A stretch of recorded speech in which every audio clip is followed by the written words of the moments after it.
All right, so I'll probably update this slideshow with important slides, but I'm going to guide you with what you should know throughout this. So this slideshow is basically all about complement. And just like it says, complement is a series of innate immune defense proteins in the serum. The point of complement is threefold. So all foreign invaders will become coated in an opsonin. Complement provides that. Complement also produces inflammatory mediators, and membranes will become lysed. So there's three goals. Opsonization, the first goal.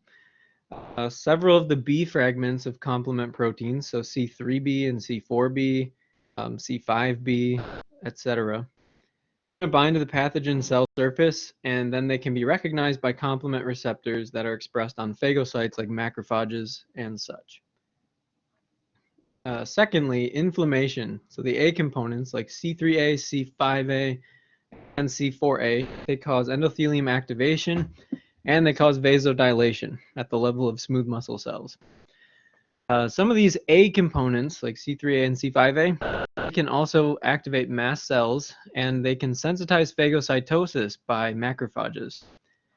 They can also increase reactive oxygen species production and make things better killers than they are. You could kind of think of them like they're a cytokine in a way. Though they're not, they're just innate defense proteins. They have similar activities to a cytokine. And then lastly, membrane attack. The membrane attack complex will form inside the pathogen surface and diseased cell surfaces. It is a deadly pore that disrupts ion gradients, and it allows antimicrobial enzymes and proteins from nearby cells to get into the pathogen. So there are some examples of antimicrobial proteins that can only get into pathogens when there is a pore that allows some of the mediators to get into the cytoplasm. Like phospholipase A2 is going to be greatly helped when the membrane attack complex has assembled. So the complement proteins, they're named like C1, C2, C3, all the way to C9. There are serine proteases, usually. Not all of them, but some of them are. And they have to be cleaved by other proteases in order to become activated. They are produced by hepatocytes in the liver and macrophages, and their production is going to be upregulated by inflammatory cytokines like IL-6, IL-1, tumor necrosis factor. Complement proteins can be activated spontaneously to a really low extent. They can be activated by antibody proteins that have deposited onto pathogens. And they can be activated by soluble receptor proteins like C-reactive protein. They can also be activated by complement itself. So complement activates in a positive feedback loop. On activation, complement proteins like C3 are going to split into two components. They're going to split into the B component and the A component. B components, like C3b, they bind to the pathogen surface. So you can just remember that B equals bind. And when they do that, they opsonize the pathogen for uptake by macrophages. A component, which is the other thing that's produced by the cleavage, the A component diffuses A way, induces inflammation or promotes inflammation. So you could call it an anaphytoxin because it may be involved in anaphylactic shock. Another word that starts with A, anaphytoxin. And it is a chemoattractant. So it directs chemotaxis. It directs the movement of cells. So away, anaphytoxin, and attractant. A components can also activate mast cells and macrophages to become better killers or to become activated. And eventually, large complexes of C9 are going to polymerize to form a big hole in the membrane of the pathogens. Okay. Complement proteins successively activate each other and bind to cell surfaces, and there are four pathways. There's the classical pathway, the lectin pathway. You can group those two together because they overlap pretty significantly. And there are the alternative and the alternative takeover pathways. We're going to go through all four of those. Now, this slide shows you a general stepwise process of complement activation. I'm actually not going to talk about this slide though. And here you can see sort of a visual representation of the three outcomes of complement. One of the central players in complement is C3b, or C3. All of the pathways of complement are going to cleave C3 into C3b and C3a. C3a leads to inflammation and also activates mast cells and macrophages. C3b leads to phagocytosis because there are receptors for it on the host cell surface, like macrophages. They're going to take it up and shred it. And then C3b also enables the cleavage of proteins that result in the formation of the membrane attack complex, which will lyse the cell, the pathogen. Okay. So how does C3 work?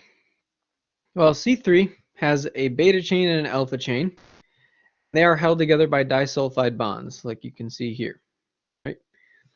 They have this little circle component here. This is the C3a domain. So this will be cleaved off when C3 is cleaved. And they have a highly reactive thioester bond containing domain, or TED. And that is going to be cleaved as well. So let's look at how this works. So C3 convertase is going to end up cleaving C3. But before that happens, in the normal state, C3 is just kind of floating around in the fluid of the serum and in your tissues. And its thioester bond within the thioester domain, it's protected from reacting. So that is a highly reactive bond, a thioester bond, located within thioester domain. And then C3 is going to be cleaved by a C3 convertase enzyme in all pathways. There's a C3 convertase enzyme. That's going to release the C3a domain, and that will allow for inflammation and chemotaxis and activation of mast cells and macrophages. And then C3b's thioester bond is going to become exposed, and it will be exposed. It has to immediately bind to something on the pathogen surface, and its target is actually any hydroxyl group. It can bind to almost any macromolecule.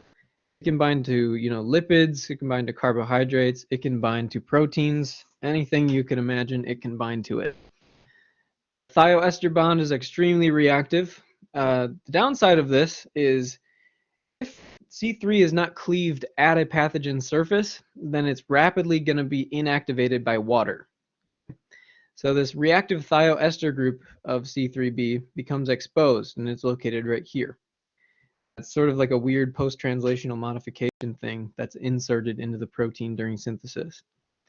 When it's exposed, it sort of flips out from the protein. The protein's kind of bullet-shaped, and normally this is flipped inward toward the internal environment. But upon cleavage, it flips itself out, and the thioester bond becomes exposed on the surface of the protein, facing outward. And it immediately is either going to be inactivated by hydrolysis with water and become inactive, or it's going to bind to a pathogen surface. So if there is no pathogen present, then C3b is inactivated. That helps to prevent our cells from becoming attacked by complement proteins like C3b. So let's look at how complement can, begin to be initiated. The initiating stimuli for two of the complement pathways include C1q and mannose-binding lectin and the ficolins. The classical pathway, we have this called C1. Okay, and C1q is the first protein involved in activation. Okay?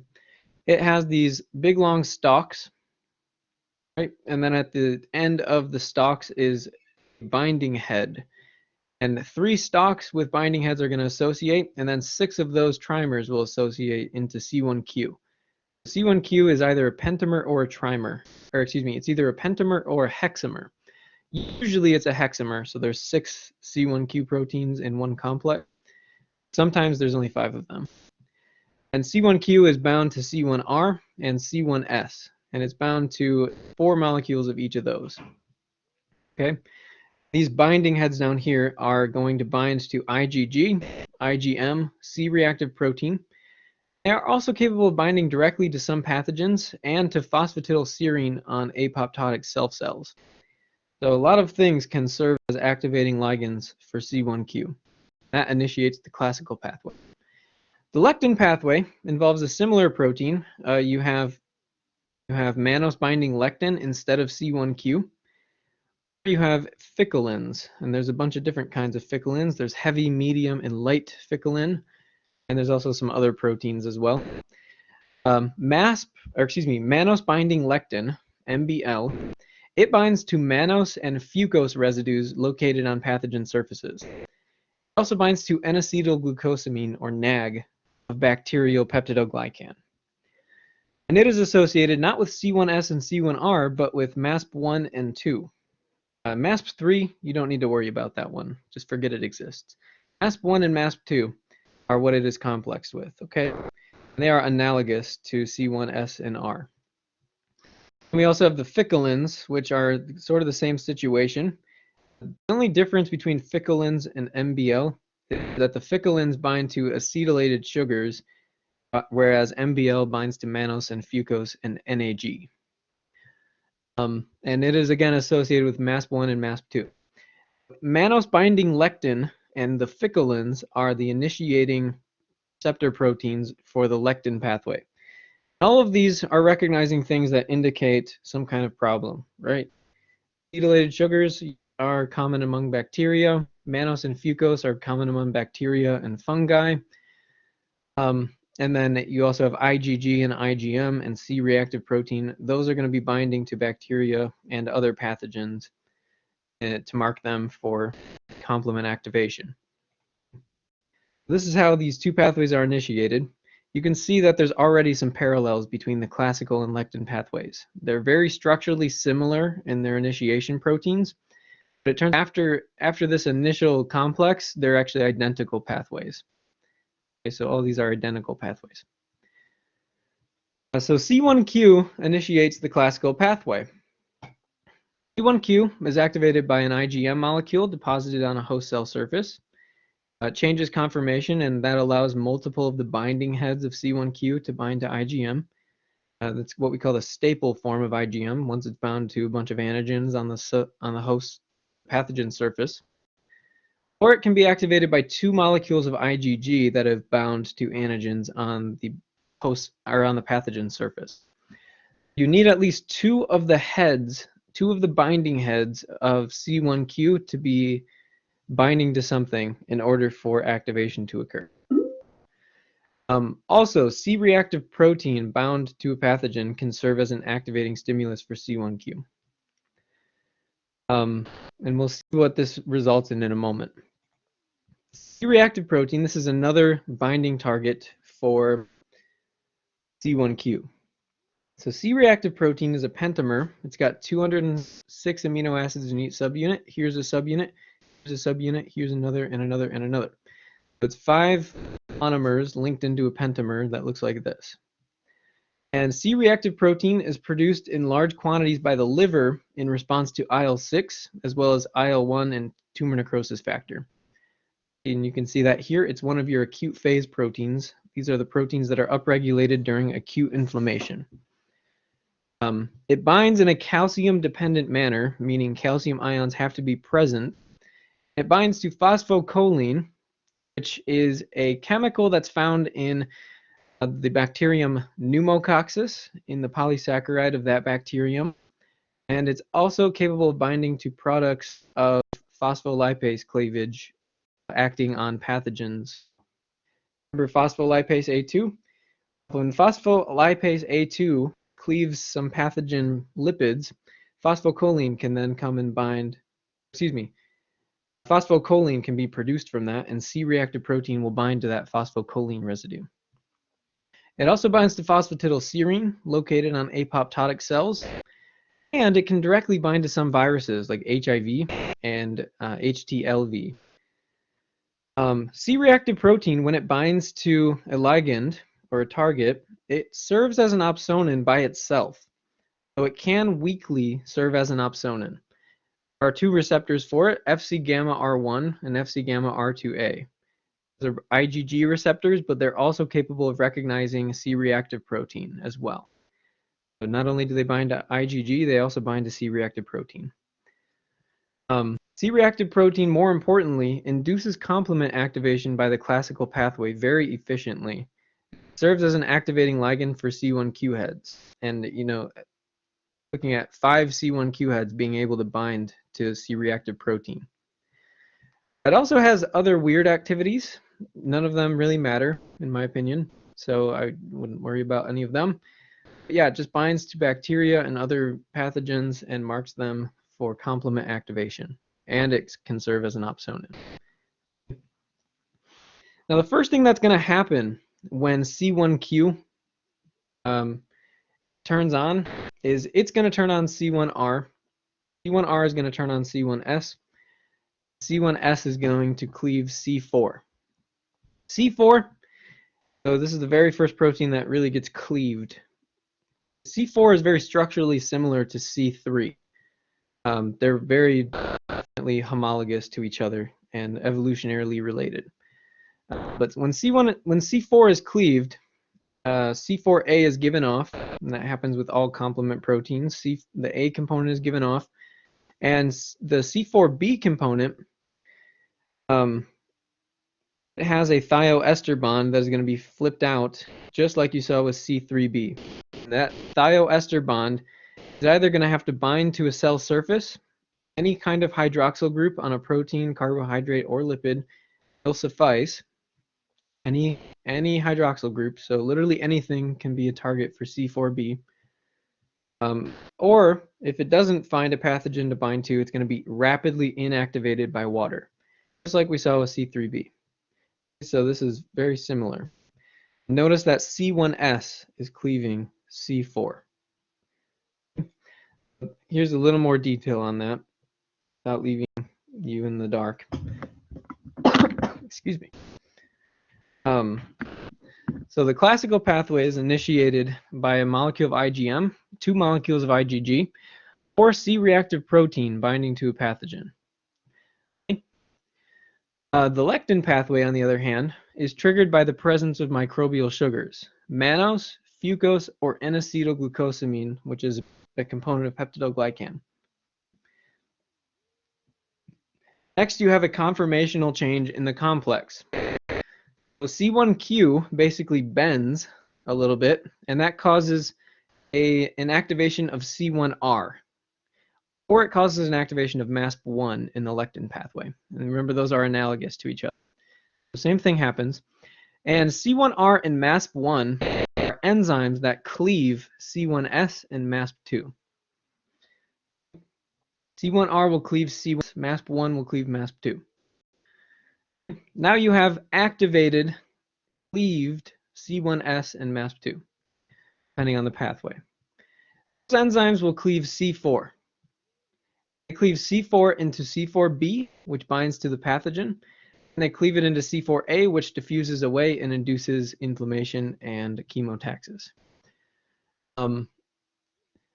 C2 is then going to swing in, and it's going to bind to C4b. So C4b is what C2 binds to. Once C2 is bound to C4b, C1s and MASP2 again cleave C2 into C2b and C2a. C2b remains bound to C4b. C2a is given away, and it doesn't really have strong activity, so it doesn't matter as much as C4a or C5a or C3a. C2a is given off, and it's somewhat inactive. And then you form this complex that is bound to the pathogen surface, and the complex is C4b, C2b. We only put the C at the start in complement for whatever reason, just to make you more confused. We just call it C4b2b. At this point, you have formed a C3 convertase enzyme. Okay, C4b2b is the classical and lectin pathway C3 convertase enzyme. All that means is it cleaves molecules of C3. Specifically, the C2b component of the C3 convertase is the active enzyme. So it has an active site that is specific for C3. When C3 comes into the C2b's active site, C2b will cleave it into its 2 components, C3a and C3b. C3A is given off, and it induces inflammation and chemotaxis and activates mast cells and macrophages by acting on the C3A receptor. C3B, on the other hand, has a few options. Okay, when C3B is produced, it has to bind to something, or else it'll be rapidly degraded. It can bind to a few things. Okay, it may bind to the pathogen surface, like way over somewhere else, probably nearby, but it's binding away, right? It's binding to the pathogen somewhere else, and it's serving as an opsonin when it does that. So there is a C3b receptor. There's multiple of them. Complement receptor 1 is a C3b receptor, for example, and that enables uptake of the pathogen. In addition, C3b bound to a pathogen surface can initiate the alternative pathway of complement, and we'll come back to that. Or C3b doesn't just have to bind to the pathogen surface, it can also bind to the C3 convertase itself. So it can actually bind to this enzyme complex. That converts it into C4b, 2b, 3b. So you have three proteins here. You have C4b, C2b, and C3b. That makes up the C5 convertase. What this does is when C3b binds to the C3 convertase, it changes the conformation of C2b, and it sort of bends it a little bit and puts a little stress on it. C2b changes its specificity. C2b is still the active enzyme in the complex, but now it's not specific for C3. C2b is now specific for cleaving C5. This makes it a C5 convertase enzyme. C4b, 2b, 3b, 423, that is the C5 convertase of the classical and lectin pathways. And its job is to cleave molecules of C5, and it will do that. It's going to cleave C5 into C5a, which is given away, serves as an anaphytoxin or inflammatory compound, and activates mast cells and macrophages. And the second component is C5b. C5b is unlike these other ones because C5b doesn't bind to the pathogen, and it doesn't bind to the C5 convertase either. What it does is it binds to two other complement proteins in the serum. C5b goes and binds to C6 and C7 in that order. So C5b binds to C6, and then C7 is recruited, and you form a trimeric complex. Form the complex C5b67. And this trimeric complex binds all together at the same time to the pathogen surface. And it has specificity for basically lipid bilayers, and that's why it's able to bind to the pathogen surface. C5b67 inserts into the pathogen in the membrane, and then it recruits C8. C8 is important. C8 inserts into the membrane even deeper. Okay, it inserts all the way through to the cytoplasm of the pathogen. What happens next is C8 is a very crucial step, because when C8 is recruited and inserts into the lipid layer, C8 recruits C9. And C9 is what actually makes up the membrane attack complex. What happens is one molecule of C9 is going to swing by, it's going to bind into the pathogen membrane by binding to C8 and a piece of C7. And once it does that, a whole bunch of molecules of C9 will rapidly be deployed, and they're going to rapidly bind in a big three-dimensional hole. And they're literally going to cause a hole to open in the membrane. This is called the membrane attack complex right here. It is made up of C5b, C6, C7, C8, and anywhere from 10 to 16 molecules of C9. So it's C5b, 6, 7, 9, N. And the N means you have a variable number of C9 proteins. And these steps after C5 are important because the alternative pathway also produces these steps. Okay, so it is a common target for multiple of the pathways. So that is the classical and lectin pathways. If you learn one of them, you learn both of them. The only difference is the initiating protein that is used as the cleaving protein for C4 and C2, and is used for the receptor for the pathogen. Okay. So this table shows you the functions of each of the proteins involved in the classical pathway. I don't think they had a figure for the lectin pathway, but remember that C1q is kind of like mannose binding lectin, or MBL. C1R is like MASP1, and C1S is like MASP2.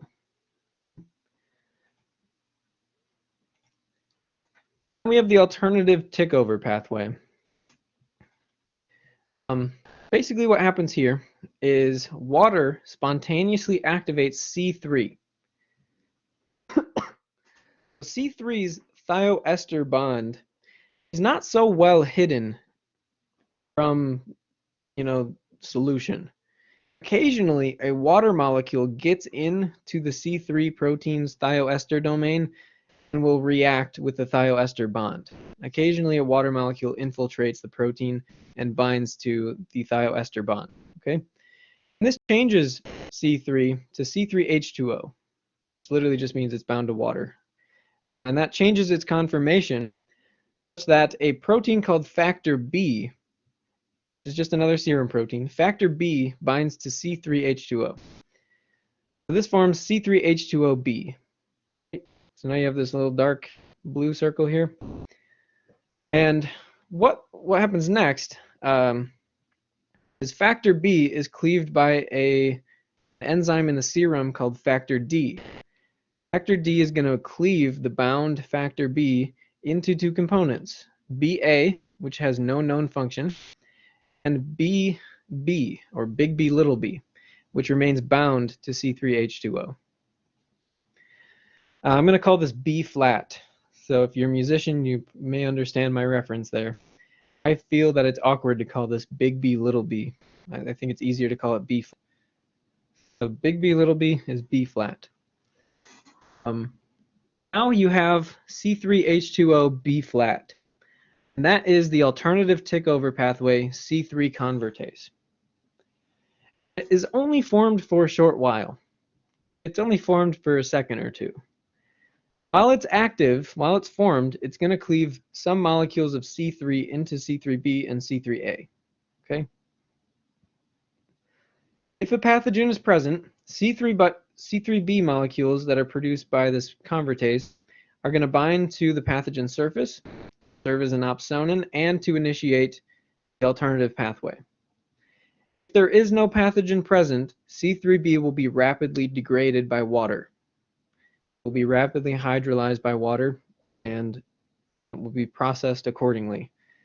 It won't have any activity after that occurs. This pathway is a little bit different because it does not result in the activation of C5 or the membrane attack complex. Okay? It ends after this complex forms. After the C3H2O-B flat forms, this pathway ends. This only lasts for a second or two, hopefully less than that. But good news is that it produces a low level of C3b that is always present in the serum, and to some extent also always present in tissues where there may be infection, that any pathogens that enter our bodies will be coated in C3b and will activate complement. The neat thing about C3b is that it can initiate the alternative pathway, which is different from the tick-over pathway. C3b can initiate the alternative pathway. So that can lead to complement becoming activated in mass. Not only making a few molecules of these, if there's a pathogen present, you're going to have it depositing on that pathogen and then initiating the alternative pathway, which amplifies itself until the entire pathogen is coated in complement. Anything that enters your body is going to become coated in complement. Specifically, it'll become coated in C3b. In addition, it's not only water that reacts with C3, also the ability of MASP1 to cleave C3 constitutively. Even without activation, MASP1 is what we call a promiscuous protease. It doesn't only cleave MASP2 to activate MASP2, it's its normal activity, it can also cleave C3 to a low extent. Not a very high amount of C3 is being cleaved. You're probably talking about 10 molecules every hour, but it does have some tick over activity. It can cleave a small amount of C3 to produce a small amount of constant C3b be available. That way, if any pathogens are present, C3b is floating around in low concentration at all times and will result in the pathogen being coated in complement through the alternative pathway. Okay. So the tick over thing helps ensure a universal ability of complement to recognize things. The alternative pathway then is the last pathway. The alternative pathway can happen through a few ways, a few unrelated ways. Basically, the alternative pathway is initiated when C3b binds to a pathogen surface. So C3b has to deposit on a pathogen surface in order for the alternative pathway to occur. It can happen through two ways that you've already learned, and it can happen in a few additional ways. First, the classical and lectin pathway have a C3 convertase that cleaves molecules of C3 into C3b and C3a. C3b doesn't have to bind to the convertase, it can also bind to the pathogen surface to initiate the alternative pathway and to serve as an opsonin. Second, the alternative tick-over pathway, sometimes just called the tick-over pathway, it forms a C3 convertase made up of C3H2O B flat, and that cleaves a few molecules of C3b that can deposit on the pathogen surface and initiate the alternative pathway. We learned both of those just now. In addition, the alternative pathway's C3 convertase, which is a thing you'll learn in a moment, it can deposit C3b on the surface, and therefore the alternative pathway can amplify itself in a positive feedback loop. And lastly, IgA. Mixed IgA molecules can somehow cause the activation of C3b. We still don't know how this happens, and it was discovered probably more than 20 years ago. If IgA deposits on a microbe, it can cause C3 to become activated into C3a and C3b somehow. We don't know how, but it can happen. And then there's some pretty obscure ways, pretty esoteric ways that this can happen as well. A clotting protein called plasmin can also cleave C3, and mast cell and neutrophil proteases are also capable of cleaving C3. So if mast cells or neutrophils are being activated, they're going to release their proteases, and those proteases can cleave molecules of C3 so that you have a source of C3b to bind to the pathogen, right? And initiate the alternative pathway, as well as allow for opsonization. Okay. C3b deposit on a pathogen surface for the alternative pathway to occur. That can occur through a couple of ways. And here's how the alternative pathway works. C3b is somehow generated. IgA, a C3 convertase, or plasmin, or mast cell or neutrophil proteases can generate C3b. And C3b binds to the pathogen surface. And here it serves as a binding target for factor B in the serum. Factor B will bind to pathogen-bound C3b. Once that happens, you form C3b big B. And then factor D is going to cleave factor B into BA and B flat. BA is given off. It doesn't have any known function. It's not inflammatory, unlike the other A components. And B flat remains bound. Okay? B flat remains bound. This causes the formation of the complex C3b B flat. This is the alternative pathway C3 convertase, C3b B flat. Now the B flat protein within this complex is the active enzyme of the C3 convertase. So this is a C3 convertase of the alternative pathway. And B flat is the active enzyme. It has a site, an active site that is specific for cleaving C3. And that's exactly what it will do. B flat is an active enzyme. It cleaves molecules of C3 into C3a, which is given off, and C3b, which can do a number of things. C3b might bind to the pathogen surface and initiate another alternative pathway. C3b might also serve as an opsonin if it binds to the pathogen surface, right? C3b can also bind to the C3 convertase and convert it into a C5 convertase.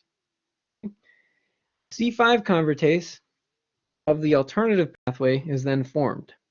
So you have C3b, B flat, and another molecule of C3b. So we usually refer to that as C3b, B flat, 3b. We only put the C at the start still, just to confuse everyone. And in this figure, I pulled it from, I think, a Nature article.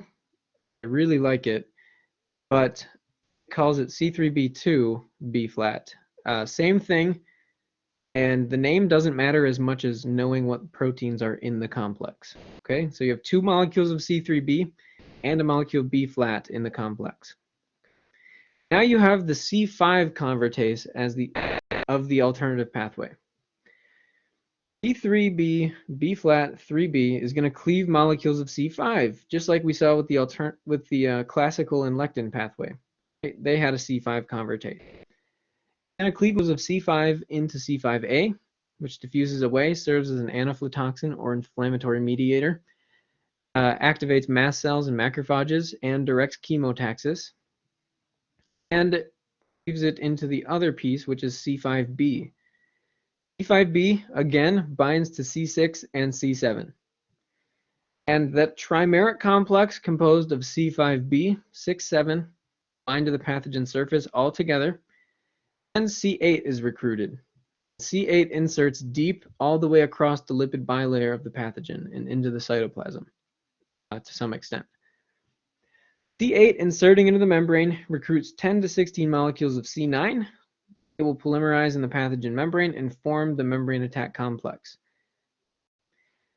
Now, one thing to remember is that once you form the membrane attack complex, that kills the cell, obviously. But why? Well, ions are going to be disrupted. So bacteria, for example, they have a proton gradient across their membrane, more protons outside the cell than inside. That proton gradient is used to make ATP. So you have a calcium gradient, you have a sodium gradient, you have a potassium gradient, you have a gradient of every ion, basically. And when this pore forms, you disrupt all of those ion gradients, and that causes the cell to basically explode. It's going to swell up like a balloon and pop. Or the other way around, it may shrivel and shrink and then die out that way. But that's not the only thing that happens. You don't only disrupt ion gradients. Pore also allows immune cells for producing antimicrobial enzymes and proteins. Those enzymes and proteins can now diffuse into the bacterial cell or the pathogen cell. And once inside the cell, they can have access to more vital components, right? They have access to the DNA. They have access to the lipids on the internal side of the membrane. They have access to some of the stored things in here. And in the case of natural killer cells, you can also get granzyme and granulysin into the cell this way and induce apoptosis in target cells. Obviously, bacteria don't have apoptosis, but other pathogens, apoptosis is a possible thing, right? The membrane attack complex doesn't only disrupt ion gradients and allow ions to swim out, it also allows immune defense proteins to get into the cell and kill it that way. So the membrane attack complex is another, and this is a thing of convergence for all the pathways, except for the takeover pathway. For classical lectin and alternative, they all have the C5 thing and the membrane attack complex thing happening. So these are the proteins of the alternative pathway. Apologies for the blurry figure, but this just shows you some of the proteins involved. Peperdin is another protein that I didn't mention. Peperdin is actually a positive regulator of the alternative pathway and the tickover pathway. It's going to bind to the C3 convertase, the C3b B flat. It stabilizes it. Properdin also binds to the bacterial surface to sort of anchor the convertase to the surface. So it actually binds to certain carbohydrates, I think, and can help anchor the C3 convertase in place. Properidin can also protect the C3 convertase from breakdown by host proteins. We have a lot of complement regulators that will limit the functioning time of the complex, but with properidin binding around the C3 convertase, those regulatory proteins have a harder time breaking down the convertase. So it is a positive regulator of the alternative and tick-over pathways. So this slide shows all of it together at once. There's a reason I didn't show this to you right away. If I were to just show you this, up front, it would be a lot more overwhelming and confusing and so there is a couple of added things here. C2A, which is given off from C2 when it's cleaved by MASP2 or C1s. C2A will be further broken down into a little tiny peptide called C2-kinin. C2-kinin is a mediator of swelling. It acts on the vascular endothelium to cause greatly increased vascular permeability. It's a very strong mediator of vascular permeability increases. Also, we have properidin added on in here. Properidin is going to bind to the C3 convertase of the alternative pathway and the tick-over pathway. And basically, it's going to bind, it's going to lengthen the half-life of those complexes, protect them from degradation, make sure they stay attached to the surface. And also, we have the addition of what the active enzyme components are. So C3 is cleaved by C2b in the C4b2b complex, right? Also, C5 is going to be cleaved by the C2b component of C4b2b3b, C5 convertase of the classical and lectin pathways. I know it sounds like I'm just spouting symbols, but hopefully you're picturing these as like discrete things, right? Little circles in your mind that are bound together. And then B flat is the active enzyme of both complexes in the alternative pathway, C3 convertase and C5 convertase. And B flat is also the active enzyme in the tick-over pathway, C3 convertase. Okay, so it's also the active enzyme there. And that's all that there is. And then this figure basically shows each of the different things that are listed here and what proteins serve those functions. And it also shows that most of the complement proteins are homologous or related. Right? So they're related by evolutionary time. They have similar structure and such. So all of them are related. At the very least, they're homologous. Okay. So and then this table is one that I made. So it shows you the initiating stimuli of all four pathways. It shows you what does the cleavages that result in the C3 convertase. So in other words, what are the first things that result in the formation of C3 convertase. It tells you the C3 convertases and the C5 convertases and the active enzymes in those convertases. And then it shows you some basic regulators. So that is basically all of complement. That is probably 90% to 95% of what the exam will be over. It's just these first 19 slides. There's some additional stuff though. So this figure shows the assembly of the membrane attack complex. We actually have pictures of the membrane attack complex. So these little tiny circles here. And we also have it pictured from the side, so it sticks out of the cell surface. I think this is a really tiny little bacterium here, so it looks big. It's not quite this big in reality, but we actually do have pictures of it. And then an interesting note, C9 and perforin have a homologous relationship. They have near identical structure in their gene.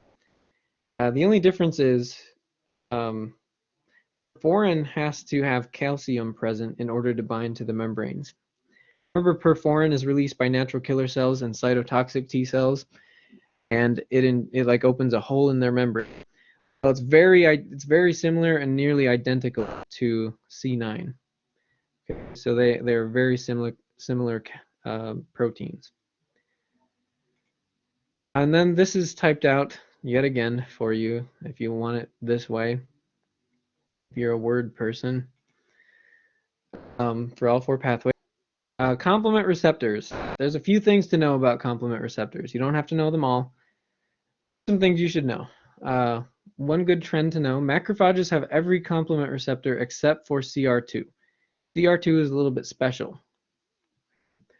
CR1 is really cool. It's used for this thing called immune adherence.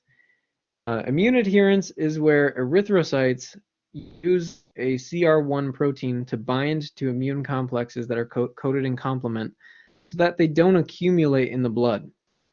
Once CR1 receptor on erythrocytes or red blood cells binds to the immune complexes, the red blood cell just carries it to the spleen and liver where macrophages take up the immune complexes and shred them down and then spit them back out as amino acids. That prevents the accumulation of immune complexes in the blood. Therefore, you don't develop lupus or another disease. So that is expressed by erythrocytes, red blood cells, and it's also expressed by most of your innate cells. CR1 requires both C5a and C3b in order for phagocytes to uptake whatever is bound to the CR1 receptor. Okay? So again, C5a doesn't only serve as an inflammatory protein, it also helps promote phagocytosis. So it sensitizes cells to phagocytosis, especially macrophages, but it also sensitizes mast cells to degranulation. So it makes it easier for them to sort of deal with complement that they have found. C5a sensitizes uptake through the CR1 receptor. That is an important fact to know. CR2, part of the B cell co-receptor complex, you might recall that from yesterday. Only B cells express CR2. However, follicular dendritic cells also express CR2. They are the only other cell. And basically they use it to just hold immune complexes in place so that B cells can survey the antigens to try and undergo the germinal center reaction. So, they're going to bind to the antigens that are coded in complement. Once they bind to those antigens, they take them up and present them to T cells. T cells provide cytokines, and then they undergo more somatic hypermutation. Several complement receptors are also used as adhesion molecules, which we'll learn in the next slideshow, including for extravasation, which means when white blood cells leave the bloodstream to enter the tissue, we call that extravasation. Those are the facts to know. There are a couple of inhibitory or decoy receptors complement. So, for example, C5L2 is a receptor for C5a. It doesn't do anything when it binds to C5a. It just occupies some of the C5a, so it has less of an effect on the cell. It's actually one of the only examples. So here's a slide showing you phagocytosis. I mean, I'm sure you're able to picture this by now. Here's a slide showing you immune adherence. I was talking about with CR1. So during an immune response to pretty much anything, you're going to have antigen-antibody complexes that form in the circulation. Pathogen is producing all these antigens that we're making specific antibody to. Those antibodies are going to bind to them. And antibodies have 2 binding sites, so they're often going to link together in these big complexes. And if you don't have a way of regulating this, these can accumulate and become quite large in size, and that can lead to issues in tiny little blood vessels and in little holes in the vascular endothelium. If complement deposits on those immune complexes, which it will, complement will deposit, and C3b is going to deposit on those immune complexes. Once that happens, C3b can be recognized by the complement receptor 1 expressed on red blood cells. Complement receptor 1, its job is to just bind to C3b when it, on red blood cells. Job on red blood cells is to bind to C3b coded immune complexes, just carry them to the spleen and liver where you have fixed macrophages just sort of surveying the blood and its contents. These macrophages are sort of attached to the endothelium. They're just adhered there. They sit there and survey the blood. And when these erythrocytes swing by and they've got all these immune complexes on their surface, macrophages steal the immune complexes and they take them up and they shred them to pieces and spit them back out as amino acids. That helps break down the immune complexes into its constituent components. Therefore, you don't get an accumulation of immune complexes in the blood. Sanders likes to think and talk about this one, so I figured I'd give a good explanation of it. So just a fair warning there. Major complement regulators. These have been asked about in the past, but they're not super emphasized. You should know factor I. Anything bolded here you should know. And then I also have another system too. Anything with a dash sign by it or a minus sign, those are negative regulators. And we only have one positive regulator with a plus sign, is properdin or factor P. Dot symbols are soluble proteins, so they're not transmembrane. These are serum proteins that are just floating around regulating. And the diamond symbols are membrane-bound proteins located on host cells to help regulate complement from attacking host cells. Too much complement is a bad thing. You do want complement because you want to be able to opsonize pathogens and do all those nice things. But unfortunately, complement, if it goes too crazy, can lead to excessive inflammation. It can also damage host cells if host cells don't break it down in time. And it can also lead to coagulation, believe it or not. Some of the pathogenesis of COVID-19 is related to complement-induced coagulation. So complement and coagulation are kind of related things. What you want to know is factor I. Factor I is responsible for breaking down C3b and C4b. But factor I doesn't work alone. It requires a cofactor. Cofactors are factor H, and that's probably the most common one. Also membrane cofactor protein, or membrane cofactor of proteolysis. CR1 or C4 binding protein. All of those can serve as a cofactor for factor I. Break down C3b or C4b. When factor I breaks down C3b into IC3b, you want to realize that IC3b, which is just a breakdown product of C3b, IC3b cannot form a functional convertase, right? It also cannot initiate the alternative pathway. It needs C3b in order to initiate the alternative pathway. IC3b will not cut it. Right? That still serve as an opsonin. It can still be taken up by complement receptors, but it will not be able to activate the alternative pathway. A C4d being broken down just eliminates the opsonizing activity. Okay. So factor H is a cofactor for factor I. It binds sialic acid and C3b. So it competes with factor B for binding to C3b. So that limits alternative pathway activation. It can also displace bound B flat, so it can dissociate alternative pathway C3 convertases. CR1 is an important one to know. We kind of talked about it, but CR1 isn't only involved in immune adherence and phagocytosis, it also inhibits the formation of C3 convertases. It serves as a cofactor for factor I, and it is involved in immune adherence. It can also displace B flat and C2b from C3 convertase enzymes, so it can limit the classical and alternative pathways from becoming activated. A lot of things are within the scope of CR1. Accelerating factor is another important one. It competes with factor B to bind to C3b, so it limits alternative pathway activation. And notice that it's transmembrane, so this is expressed on host cells, right? It's limiting alternative pathways on host cells. Same thing for MCP and complement receptor 1. Decay accelerating factor can also dislodge B flat and C2b, just like we saw with CR1.